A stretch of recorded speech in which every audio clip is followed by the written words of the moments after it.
everyone, and welcome to the Voices of Self-Funding podcast. I'm your host, Tom Testa. Each episode, Ramesh Kumar and I are joined by leading self-funding experts for a deep dive into impactful topics and perspectives surrounding the self-funding industry. Our goal is simple: to give you practical insights you can put into action, whether you're a TPA, a broker, or employer.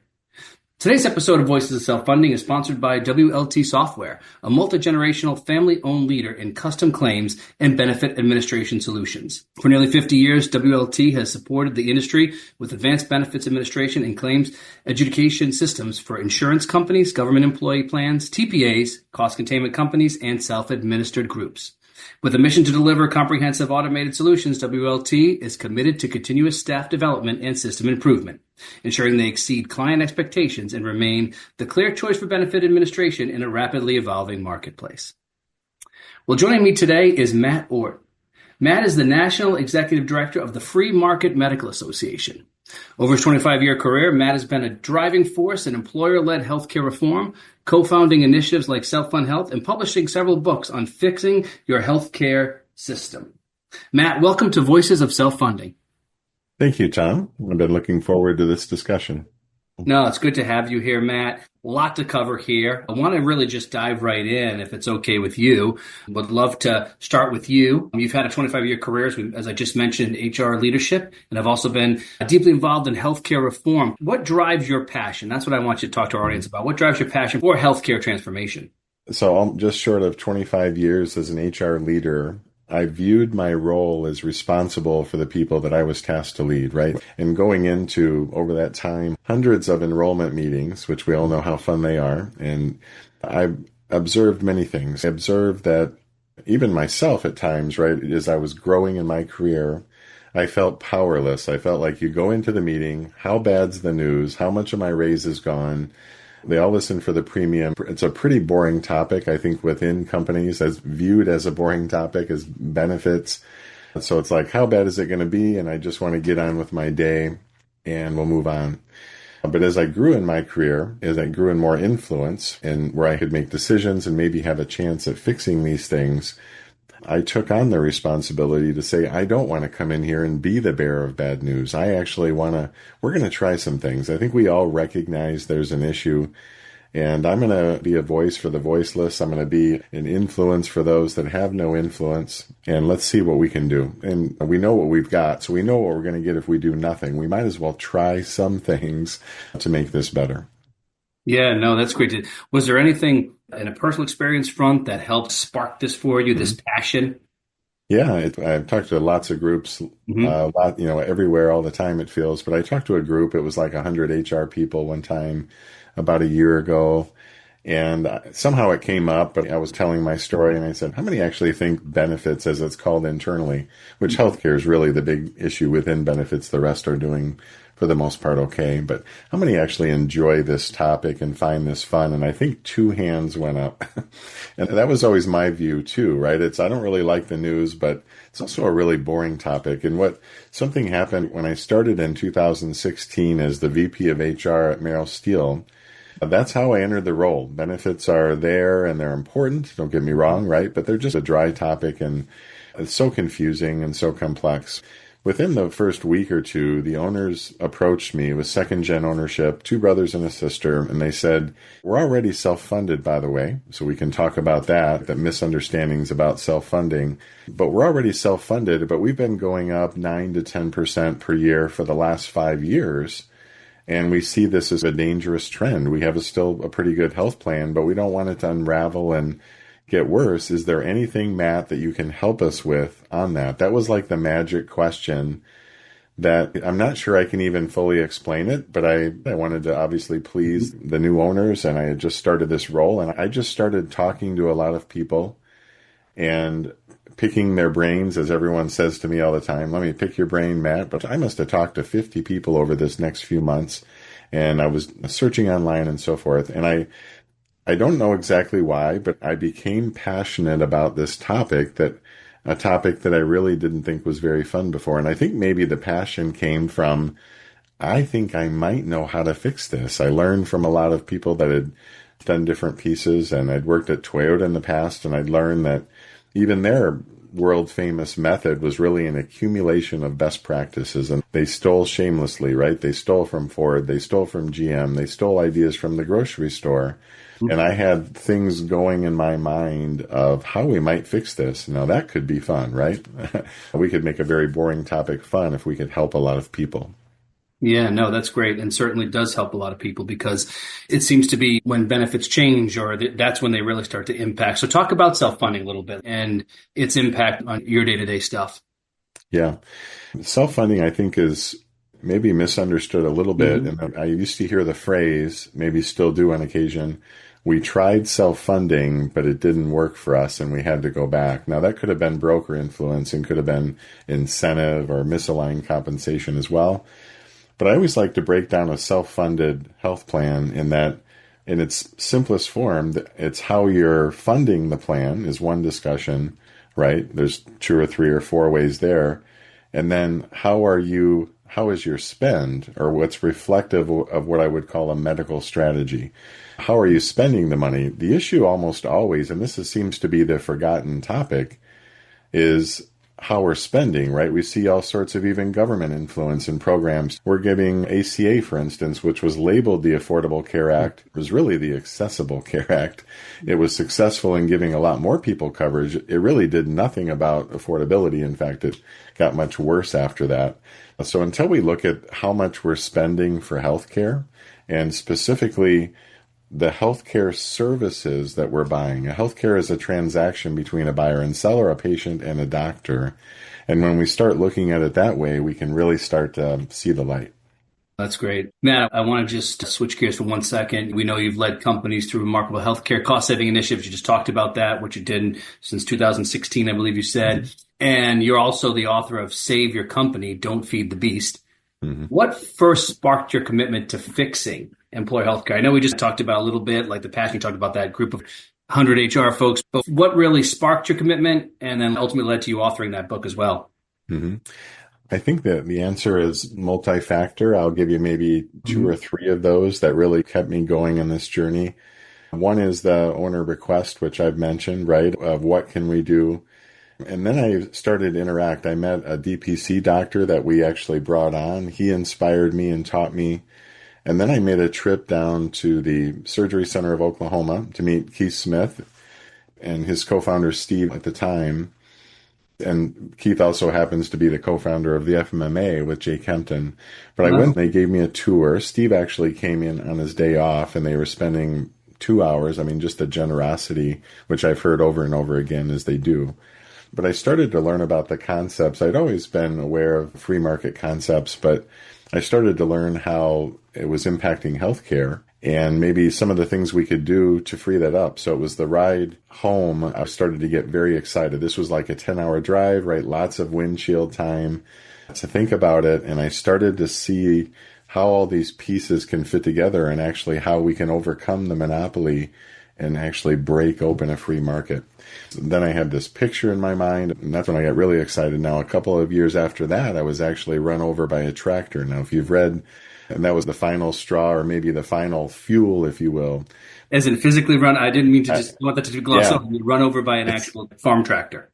A 4,000-pound Ford tractor was the introduction of the book. I added it almost last minute, couple of months, and the final writing of the book. I was working in my backyard, which is on the Wisconsin River, and there's this bluff, and I was working behind it. I wasn't on it, but through a variety of circumstances, the tractor literally rolled over me, and then my nice restored tractor rolled into the Wisconsin River, of all things.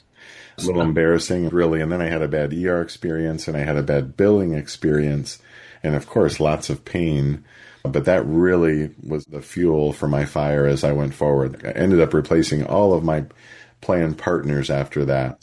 Some extreme type changes. No, definitely when it's, so to speak, personal like that, where you had that experience and you're not just someone who's looking from 30,000 view and trying to fix something. And I'm so glad that you're here talking to us today based on that incident. Right. But it certainly was something that, like you said, it moved you, it motivated you, it changed how you viewed things after that and the treatment that you needed, et cetera. Very much so, yeah. And I should have died about 100 different ways in that accident, by the way. So I feel very fortunate not just to be alive and to be able to walk and so forth, but yeah, Wow. definitely fuel for my fire. And for the rest of my life, I jokingly say now I'm going to help fix American healthcare. I'm going to die trying. One of the two are going to happen for sure. Wow. Wow. Well, hopefully not the latter. That's right. I'm glad That's that right. you're definitely. We can actually fix it. You also founded the Healthcare Best Practice Group, which has grown to over 20,000 people. Mhm. Pretty impressive. What were your goals in creating that community, and how has it influenced the broader healthcare reform conversation? So we started having success at Merrill Steel in the first Mhm. couple of years, and we were, on average, we were saving around on a $5.5 million spend. We were saving around $1 million a year in our total spend. That was including fixed cost and variable medical and pharmacy cost and so forth. Then we started to win some awards. In fact, I've always kind of won awards throughout my life. I've been blessed. They just started rolling in national, state. And I think word got out in the community in central Wisconsin, which is not a highly populated area compared with some areas, but word got out, and I think we almost unintentionally sparked a movement. So my phone started to ring. When I saw people out in the community, they would be very anxious to say, "How'd you do it?" Right? "How'd you do it?"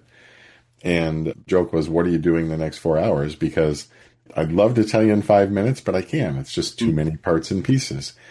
I was working with the DPC clinic at the time, the CEO of that, and I said, what if we just started a group where we can meet every quarter and then we can share our story, but then everyone can share, and then we'll make this a collaborative type community group of employers. And so we did that. And I think the first meeting we had 4 people, and I think the second one we had 8. I was talking to a guy who was in the one that had 8. And we were just kind of doing our thing. It certainly wasn't a movement, but something happened and it grew kind of slow at the beginning and then it was exponential once we got going, kind of the multiplier effect. But we found that most employers were struggling. And then, of course, when you get to thousands, then it's really an email list and a newsletter. You can't meet with that many people. But we were going around the state as I had left Merrill Steel and co-founded Self-Fund Health, which is a health plan based on this model. Mhm. Started, I call them brush fires, but we were going around and doing regional events. So we'd go and we'd get 50 or 100 here and 50 or 100 here. And of course, I think that really got people talking as well. Wow, that's great. That's fantastic to grow this group so quickly, really, when you think about it. And did you say I know it's tough to convene 20,000 people, but do you still have these kind of like little satellite sessions, or do you have a kind of an annual event where you bring them all together? I've always been of the adventurous nature. I've always been very entrepreneurial, even though I spent 25 years in industry. Hmm. I did what every very smart, sane person does. I left a fast growing startup. I was a co-founder and part owner of Self-Fund Health. And then just this January, I still live in Wisconsin, but to work in Texas. And so Self-Fund Health is the owner of that Healthcare Best Practice Group list now because we built it when I was working there. So that's fair enough. But I'm still not interacting with that list anymore directly, although I still know people all over the state. They call me, I call them, right? There's a lot of that going on, but not the formal newsletter that I'm leading anymore. Still great stuff, the contacts you've made and Mm. what you established, even bringing that group together like you did. And that's fantastic stuff, Matt. Turning gears a little bit, you recently we mentioned FMMA. You became Mhm. the National Executive Director, as I mentioned in the top of our discussion. For those who don't know, talk to us about what FMMA is and what makes its mission so important right now. It's in my opinion, the premier organization nationally that's looking at healthcare and recognizing a monopoly and recognizing the need to create or to break open a free market. Now, the how is a little more entailed.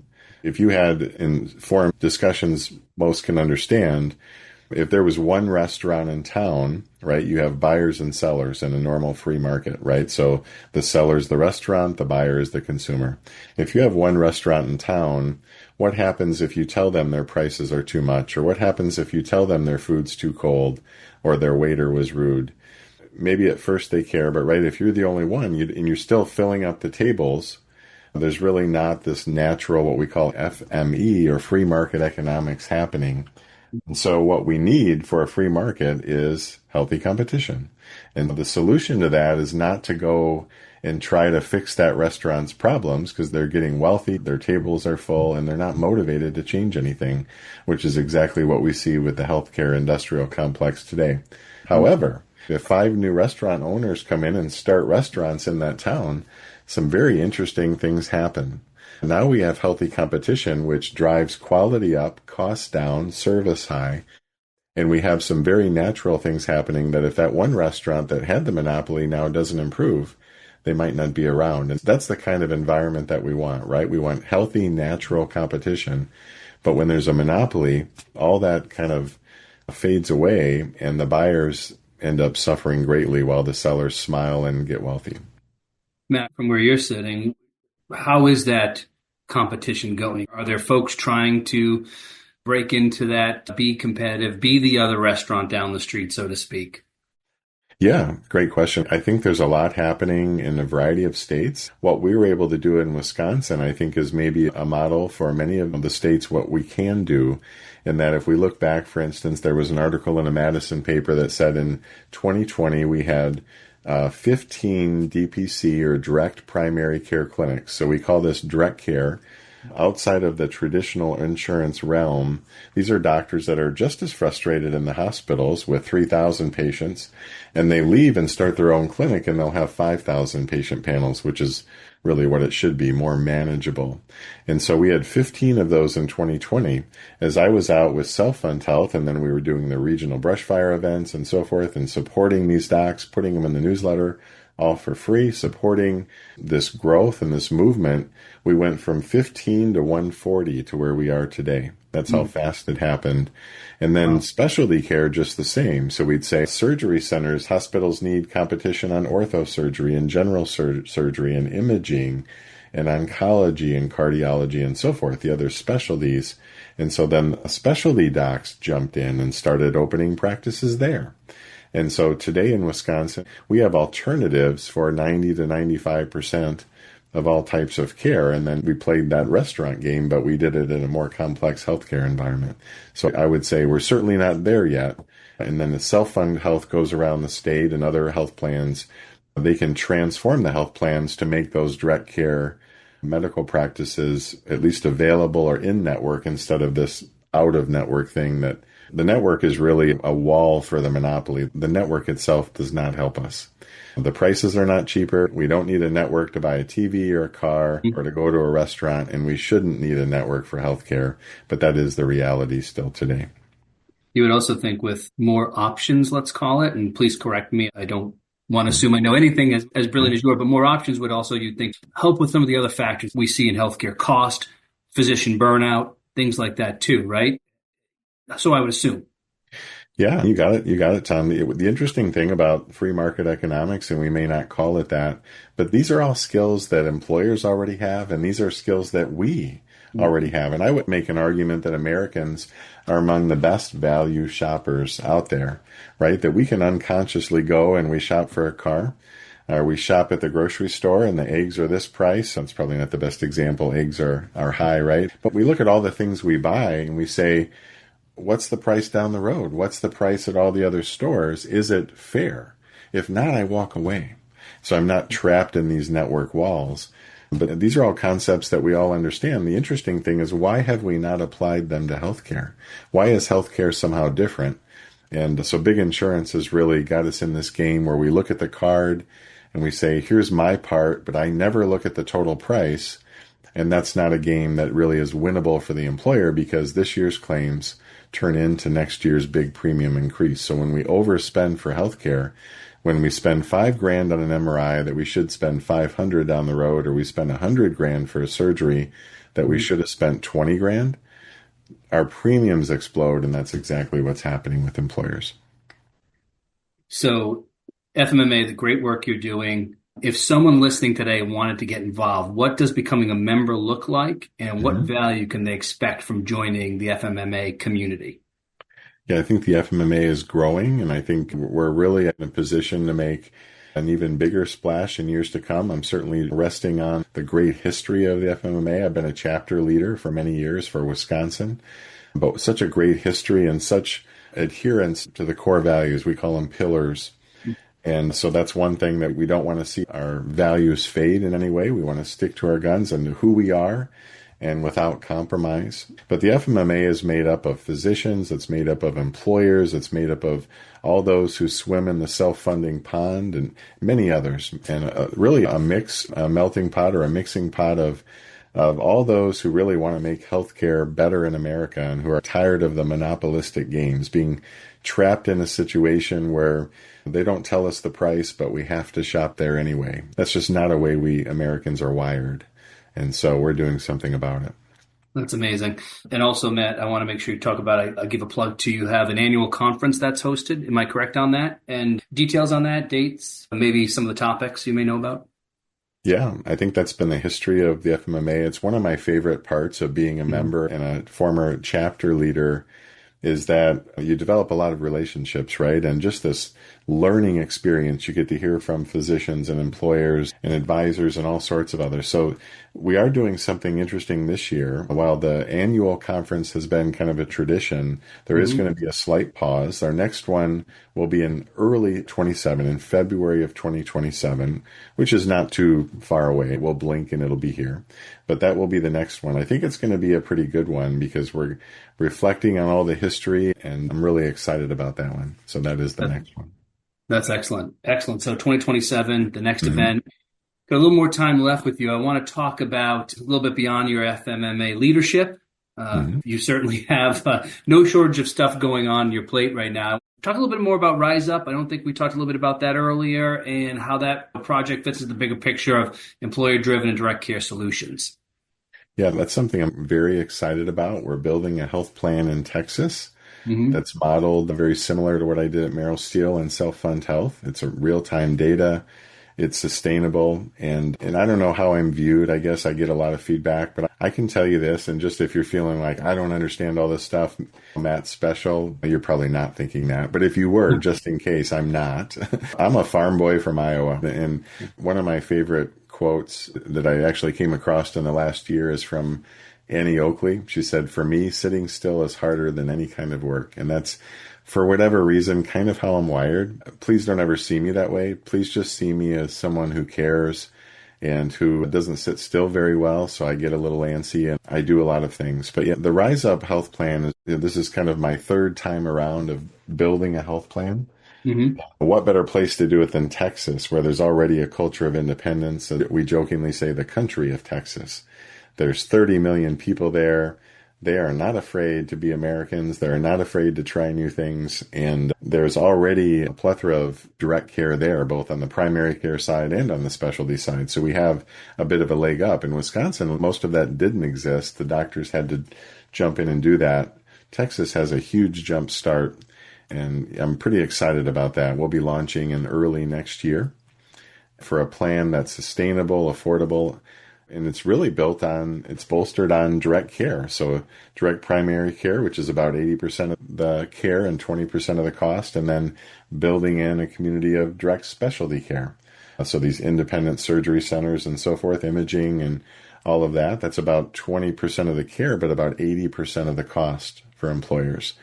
As we make that the alternative, if you will, we make that our primary place to shop for healthcare, and we still use the hospitals as needed. But until they play fair, we really would prefer just to get a fair deal, which is really the American way. So that's how we're structuring the plan. And if you go to that community of direct care, by the way, there's no deductible. It's all no cost to the member. Even if you get crutches or labs, even oncology, if you have cancer, chemotherapy, heart surgery, actually no cost. That's kind of hard to believe, but that's how broken healthcare is today in America.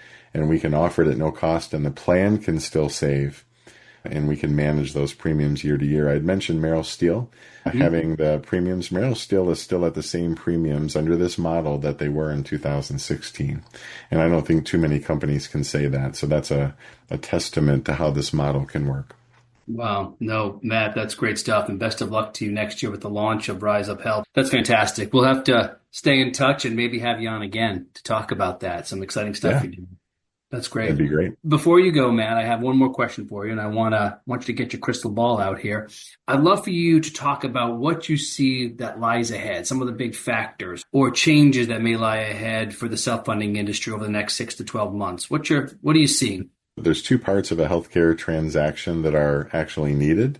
That's the physician, what we call the doctor-patient relationship. Those are the two that are ironically losing in American healthcare today. How weird is that? Everyone else is winning and there's lots of hands in the cookie jar. The physicians, I think, are ready. They've proven to be ready. They're frustrated having too many patients or being just a cog in a big money machine. They're ready to start their own practices. So we need to give them patient flow and make sure we support them when they do that. Probably the biggest part, though, is roughly 50% of Americans are on employer plans today. And ironically, employers as the payer of commercial health care are still mostly asleep. I'll tell the really fast version of the story where I was in the Meryl Steele shoes, and this was an aha moment for me as the VP of HR. We had to buy a vacuum. And so I went to purchasing, and they said, fill out this packet of 3 quotes and so forth. I was filling out that packet for a $400 vacuum. That afternoon, that was taking me over an hour to do. And I realized that morning, this is a message to all the CEOs, CFOs, and HR folks. That morning, I had signed our stop loss agreement and for our stop loss insurance for our self-funded health plan. And all I needed was a nod from the CFO for $700,000. And yet here I was filling out this thick packet for a $400 vacuum. And I realized, why is healthcare off the radar? So when employers start treating healthcare like they already do, like they treat everything else, they already have these skills, amazing things happen. They say, are we getting value for our purchase?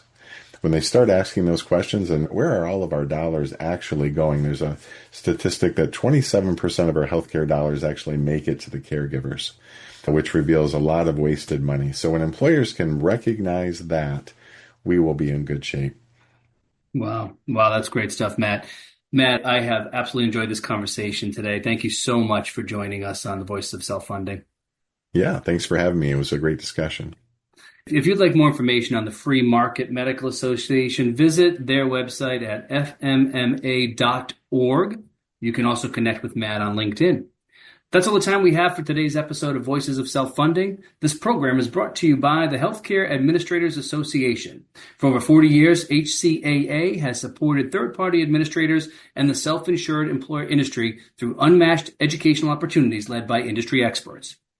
To learn more about becoming a member, visit hcaa.org. Be sure to like and share this podcast on your favorite platform so we can continue to grow a community of like-minded professionals. I'm your host, Tom Testa. Take care, everyone.